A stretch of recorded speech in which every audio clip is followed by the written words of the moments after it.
அன்பான உறவுகள் அனைவருக்கும் வணக்கம். கொண்டையில் தாழம்பூ நெஞ்சிலே வாழைப்பூ கூடையில் என்னப்பூ குஷ்பூ.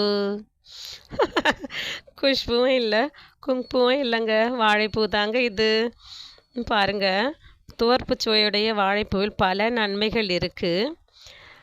வாழைக்காய் வாழைப்பழம் சாப்பிடாம அளவிற்கு கூட நாம் இந்த வாழைப்பூவை நம்ம உணவில் சேர்த்துக்கிறது கிடையாது.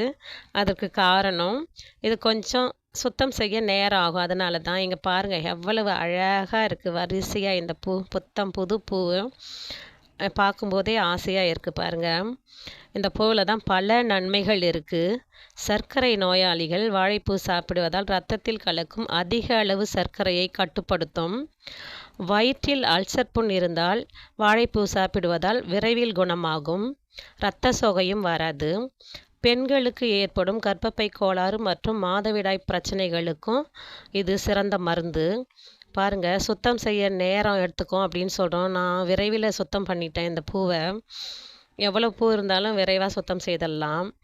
ரொம்ப எளிமை தான் இது சுத்தம் செய்யறதுக்கு, கடினம் கிடையாது. கொஞ்சம் நேரம் ஆகும், அதான். அடுத்ததாக பார்த்துக்கிட்டிங்கன்னா, வாழைப்பூ 2 வாரங்கள் தொடர்ந்து சாப்பிட்டா ரத்தத்தில் உள்ள கொழுப்பு தன்மை குறைந்து இரத்த ஓட்டமும் சீராகும். அதனால் நம்ம வாழைப்பூவை தினமும் உணவில் எடுத்துக்கணும். இது போன்ற பல நன்மைகள் நிறைந்த இந்த வாழைப்பூவை நாமும் அளவோடு சாப்பிட்டு ஆரோக்கியமாக நலமுடன் வாழ்வோம். வாழ்க வளமுடன். இந்த வீடியோ உங்களுக்கு பிடிச்சிருந்தா லைக் பண்ணுங்கள், ஷேர் பண்ணுங்கள், கமெண்ட் பண்ணுங்கள். மறக்காமல் சப்ஸ்கிரைப் பண்ணாதவங்க சப்ஸ்கிரைப் பண்ணிவிட்டு பாருங்கள். மிக்க நன்றி. வாழைப்பூ அனைவரும் உணவில் சேர்த்துக்கோங்க. நலமோடு வாழுங்க.